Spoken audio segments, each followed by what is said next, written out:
Bonjour à tous les sublimes qui nous rejoignent pour ce coaching du jeudi 17h. Aujourd'hui, nous allons aborder l'amour. Alors, j'ai intitulé ce rendez-vous Blasphème. Je t'invite à sortir du programme de l'amour parce qu'en fait, on a tellement de croyances, de préjugés, de ce que peut être l'amour. Et pour chacun, l'amour peut avoir une définition très différente. Que je tenais aujourd'hui à parler et à nommer justement toutes ces croyances que nous avons par rapport à l'amour et qui font que parfois dans une rencontre, on ne se rencontre pas vraiment parce que chacun part avec sa définition de qu'est-ce que l'amour et on s'aperçoit que parfois c'est très étranger à ce que l'on croit, en tout cas à ce qu'on voudrait vivre réellement. Alors, es-tu prêt à être différent et à vivre une relation amoureuse qui fonctionne pour toi?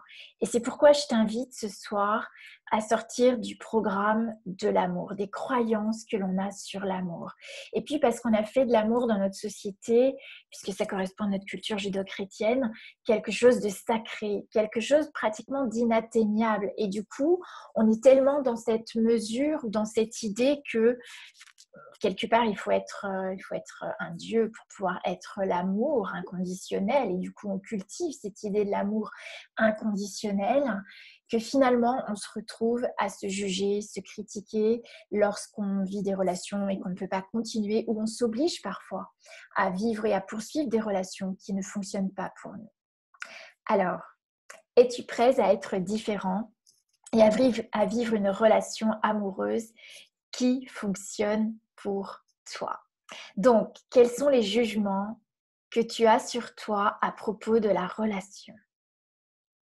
Et je vais te demander une faveur, c'est de baisser tous tes murs, toutes tes barrières sur tous les points de vue que tu as à propos de l'amour, de ton besoin d'être juste dans la relation et de ton besoin d'avoir tort dans la relation. Savez-vous que 90% des gens préfèrent avoir une mauvaise relation que pas de relation du tout? Donc, si vous faites partie du très faible pourcentage de la population qui a vraiment une relation géniale, donc cela ne s'applique pas à vous. Mais pourquoi? Parce qu'avoir une relation permet pour la plupart de rentrer dans la norme, dans le cadre, dans la boîte. Dans cette réalité, presque tout le monde essaie d'être dans la norme, d'être normal. Presque tout le monde cherche à profiter ou à gagner ou à ne pas perdre, et donc à faire le bon choix et éviter le mauvais choix. Dans cette magnifique réalité, il faut avoir une relation pour s'intégrer. Et combien de relations avez-vous choisi, non pas parce qu'elles étaient de véritables contributions à votre vie, mais parce qu'elles vous permettaient d'éviter la famille de la solitude? Donc, ne pas être seul est d'ailleurs l'une des autres raisons pour laquelle 90% des gens préfèrent avoir une mauvaise relation que pas de relation du tout. Donc, quelle réalité sommes-nous tous en train de valider? À qui appartient-elle d'ailleurs cette réalité dans laquelle nous vivons? Le mode d'emploi de cette réalité sur les relations amoureuses est limitant. Ce mode d'emploi fonctionne à partir de c'est comme ça qu'on fait les choses, c'est comme ça qu'on doit vivre une relation, c'est comme ça que fonctionne un couple, c'est comme ça que ça marche, c'est comme ça que cela finit. Et voici les risques, voilà ce qu'il ne faut pas faire et voilà ce qu'il faut faire. Et nous, en tant qu'êtres infinis, qui percevons tout, nous percevons ce fonctionnement très très finement. Et c'est facile alors de le dupliquer et de le suivre à la lettre et de se retrouver piégé dans une relation qui ne fonctionne pas pour nous.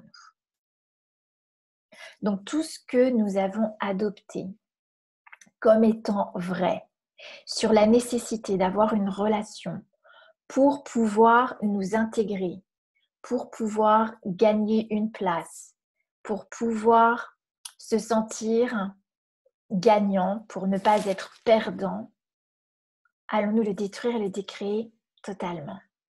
Right, wrong, good, bad, POC, POC online, shorts, boys and beyonds. Alors, c'est quoi cette petite phrase en anglais? C'est la phrase de déblayage Access Consciousness. Access Consciousness, c'est une de mes modalités de coaching qui permet de changer l'énergie d'une situation. Il ne s'agit pas d'aller décortiquer le passé, mais d'aller changer l'énergie d'une situation en sortant du bien, du mal, du juste, du bon, du mauvais, en sortant du jugement. Je dirais qu'une des clés de cette modalité de coaching, c'est sortir du jugement de soi et sortir du jugement de l'autre. Vous trouverez d'ailleurs une explication de cette phrase sur YouTube, ça s'appelle theclearingstatement.com, qui est très bien donc expliquée par le docteur Dain Heer. Donc, c'est une phrase qui fait référence à cette façon dont nous avons été implantés, de la croyance que certaines choses sont bonnes et d'autres sont mauvaises, et que nous passons notre vie à chercher à faire des bonnes relations, à éviter les mauvaises relations, et à se juger pour avoir fait des mauvaises rencontres, et à espérer avoir fait des bonnes rencontres. Et tout cela, est-ce que vous voulez bien le détruire et le décréer totalement? Right, wrong, good, bad, POC, POC online, shorts, boys and beyonds. Donc, est-il possible qu'il y ait quelque chose d'encore plus grand que ce qu'on appelle l'amour dans la relation? Si au lieu de courir après l'amour et de nous juger lorsque nous ne parvenons pas à le vivre comme il nous est dit qu'il fallait le vivre, si nous étions prêts à nous libérer de tous ces jugements qui font partie du programme de l'amour, et si nous choisissions de sortir de ce programme de l'amour? Je sais que pour nombre d'entre nous ou d'entre vous, cela va à l'encontre de vos croyances les plus élémentaires, puisque l'amour dans notre société est considéré comme la beauté, comme la conscience divine, comme ce qui va nous sauver, comme plus fort que tout. C'est au cœur de notre être, n'est-ce pas? Mais combien de définitions de l'amour existe-t-il? Réalisez-vous que le mot amour a plus de définition que n'importe quel autre mot. Donc, quand je dis « je t'aime », qu'est-ce que cela signifie pour vous? Je t'aime et j'attends la même chose de toi? Ou je n'aime que toi et je ne veux être avec personne d'autre que toi?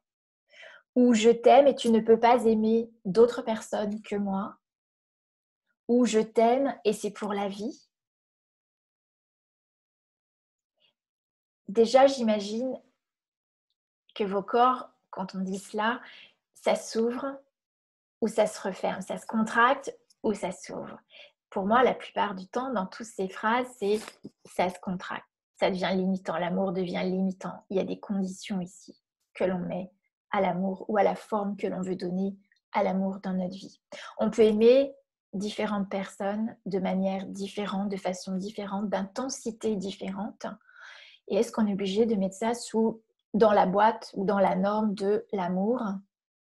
Et si on écoutait complètement nos cœurs? Et est-ce que nos cœurs ont réellement, pour pouvoir aimer, besoin d'être en cage? Et si l'amour était plus que tout cela, que toutes ces formes qu'on veut bien lui donner ou qu'on lui accorde?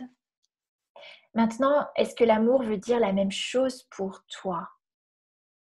Cela veut dire quelque chose de différent pour chacun d'entre nous. Et pourtant, quand nous disons « je t'aime » à quelqu'un, nous nous attendons à ce que cela signifie la même chose pour lui ou pour elle que pour nous.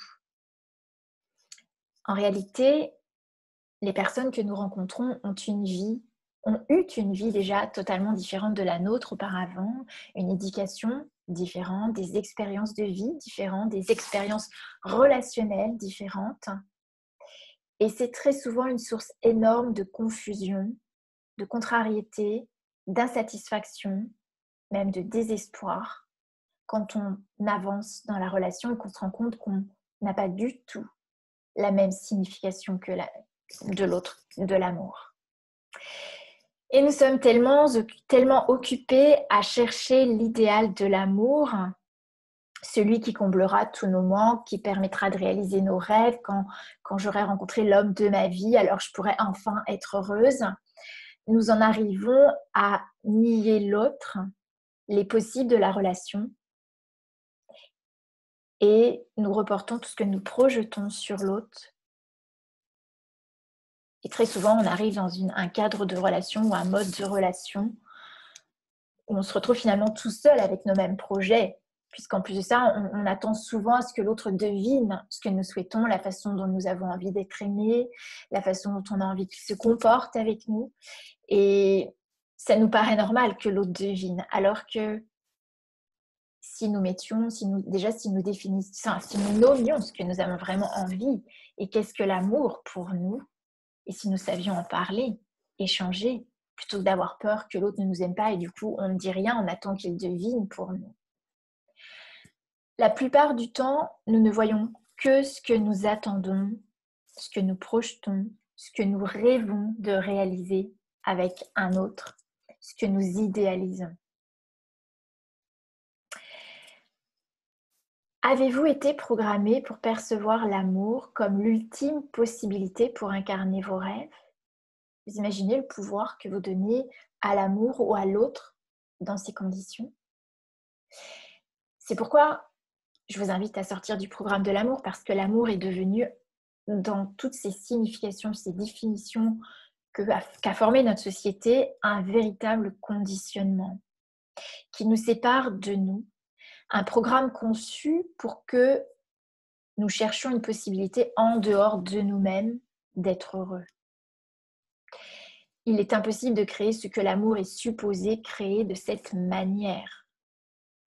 Et vous en faites l'expérience. Pour être épanoui dans une relation, il est essentiel que vous soyez déjà plein, empli de vous-même, empli de gratitude, de bienveillance, sans jugement de vous-même, intime avec vous. Et si l'amour, c'était la bienveillance, la gratitude, être sans jugement ni pour soi ni pour l'autre, accueillir l'autre tel qu'il est, le soutenir dans ce qu'il souhaitera de meilleur pour lui, et vous soutenir en priorité dans ce qu'il y a de meilleur pour vous. À chaque fois que vous essayez de rentrer dans la boîte de ce qu'on vous a dit être l'amour, de ce que vous deviez faire, et que vous n'arrivez pas à le réaliser, alors vous vous jugez, vous vous abandonnez, vous vous séparez de vous-même pour réaliser un idéal, un programme, un agenda, et on sait combien de femmes ont des agendas avec un timing précis, sinon après elles ne pourront pas avoir d'enfants, et si elles n'ont pas d'enfants, elles ne vont pas réaliser leur vie de femme, de mère, etc. Et ça, c'est qu'un aspect des choses. Un agenda qui n'est pas le nôtre. Donc l'amour requiert que vous recherchiez en dehors de vous quelque chose d'impossible à trouver, qui vous perde et qui vous sépare de qui vous êtes. Mais c'est possible si vous choisissez d'être vous, d'être différent de ce qu'on attend de vous. Si vous commencez par cesser de vous juger.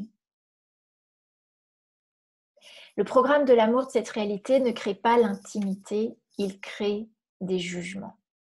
Tu crées une intimité en créant une relation intime avec toi-même. Et tu pourras alors vivre une intimité avec l'autre. La plus belle relation que tu puisses vivre est celle avec toi-même. C'est ton intimité avec toi. Parce que dans ton intimité, tu peux être vulnérable et donc en capacité de tout recevoir sans jugement. En te faisant confiance dans ce que tu perçois, dans ce que tu sais. En étant le laisser-être envers toi-même, sans jugement de toi. Et le laisser-être alors sera possible avec l'autre, sans attente, sans projection, sans jugement. Et donc tu peux vraiment voir l'autre, la différence, l'altérité tel qu'il est, et pas comme tu le projettes. Ce qui va éviter bien les surprises, parce que des fois on a l'impression de tomber des nues, et c'est simplement parce qu'on a été focus avec nos projections. On n'a pas réellement regardé l'autre et accueilli l'autre pour ce qu'il est. Si je ne me reçois pas moi-même, si je ne suis pas intime avec moi, c'est impossible déjà de recevoir de l'amour, de l'attention, de la bienveillance. Pour moi, l'amour, c'est être sans jugement, la bienveillance, la gratitude pour tout, le laisser être. C'est s'honorer et être toute gratitude pour soi et pour l'autre. Donc sans intimité avec soi, il ne peut y avoir de communion. Et sans communion avec soi, il ne peut y avoir de communion avec l'autre. Donc la communion, c'est la connexion avec chaque molécule de notre corps, de l'univers. C'est le sentiment de paix, de joie. Serais-tu prête à être différent et à vivre une relation amoureuse qui fonctionne vraiment pour toi, à être cette intimité avec toi, cette communion avec toi et pouvoir alors être la communion avec l'autre? C'est le message que j'avais envie de te passer aujourd'hui. Et c'est vrai, je me suis dit avec Blasphème, je vais faire le buzz parce qu'on a tellement une idée grande et sacrée de l'amour qu'on ne touche pas cette partie sacrée. Et c'est justement ce que j'avais envie, parce que le fait qu'on mette quelque chose, qu'on rende quelque chose de sacré, quelque part, on le met à l'extérieur de soi. Et c'est pour ça qu'on se perd quand on cherche l'amour. Parce que l'amour, en fait, c'est un état de bienveillance, de gratitude, sans jugement, avec soi-même. Donc si c'est cela que tu souhaites vivre, alors est-ce que tu pourrais être différent de ce qu'on attend de toi, de ce qu'on projette de toi, et reconnaître déjà, commencer par cette intimité avec toi. Alors je te reparlerai de l'intimité, puisque chez Access Consciousness, on parle des 5 clés de l'intimité, je crois, 5 éléments de l'intimité, et c'est vraiment par expérience ce qui m'a permis vraiment de réaliser la relation qui fonctionne pour moi dans la vie, qui n'a rien à voir avec les formes qu'on donne à la relation, et qui est tout le temps en évolution, et qui change, et qui est toujours de plus intense parce qu'on lui permet son mouvement. Voilà, on permet, c'est même pas à la relation qu'on permet le mouvement, c'est chacun dans la relation s'autorise à être lui-même, choisit d'être lui-même. Et chacun peut accueillir l'évolution de l'autre, son changement, son évolution, son intensité. Et même si parfois ça prend de la distance. Et c'est OK. Donc, tu as peut-être vu aussi, je propose, parce qu'en fait, je suis en train de lancer un programme sur la relation, puisque je me rends compte depuis plusieurs mois maintenant, c'est vraiment quelque chose que je reconnais cette année de plus en plus, c'est quand je regarde mon parcours dans le domaine de la relation, toute forme de relation, avec mes parents, avec mes amis, avec les personnes que j'aime, les personnes avec qui je partageais mon intimité. Je me suis rendu compte que j'ai justement découvert cette bienveillance, cette gratitude à être dans la relation parce que j'ai choisi d'être intime avec moi. Donc, je suis en train de lancer un programme sur la relation amoureuse. Et donc, si tu souhaites aller plus loin, je t'invite déjà à me rejoindre jeudi prochain parce qu'on va continuer sur ce thème. Et puis, plus exactement, tu pourras me poser toutes tes questions mardi 2 juin à 18h. Tu peux t'inscrire sur mon site, tu peux t'inscrire sur ma page Facebook, sur ma page Instagram. Je te remettrai le lien, même si tu souhaites après la vidéo. Et pour pouvoir aborder en fait les 7 besoins fondamentaux sur lesquels on se construit finalement, avec lesquels on se construit ou on se déconstruit pendant les 7 premières années de notre vie, puisqu'on attend d'être comblé dans ces besoins. Et quand ces besoins ne sont pas comblés, eh bien en fait, on attend de l'autre qu'il les comble. Et donc, on rentre en relation avec des besoins. Et c'est ce qui crée des relations de dépendance. Donc, si tu as envie d'aller plus loin, et surtout de devenir intime avec toi, de devenir conscient. Tu es déjà conscience, mais de reconnaître la conscience que tu es, eh bien, je t'invite vraiment à regarder tout cela en toi, dans ta vie, et à choisir de t'épanouir réellement pour toi d'abord, et puis aussi dans une relation amoureuse qui fonctionne pour toi, quelle que soit la forme, quelle que soit la personne, son âge, son sexe. Je te dis à très vite. Et si tu as aimé cette vidéo, je t'invite vraiment à liker, parce que je vais la mettre sur ma chaîne YouTube. Et pourquoi pas la partager, bien évidemment, parce que plus on sera nombreux à cesser de se juger, plus on sera nombreux à être la bienveillance pour soi, à s'honorer, à être intime avec soi, à être en communion avec soi, et plus nous serons en communion avec les autres, tous les autres, mais aussi la Terre, la planète. Plus nous serons nombreux à développer cette conscience, plus nous allons nous épanouir et changer la réalité dans laquelle nous vivons. Donc je te remercie de partager aussi cette vidéo. À très vite!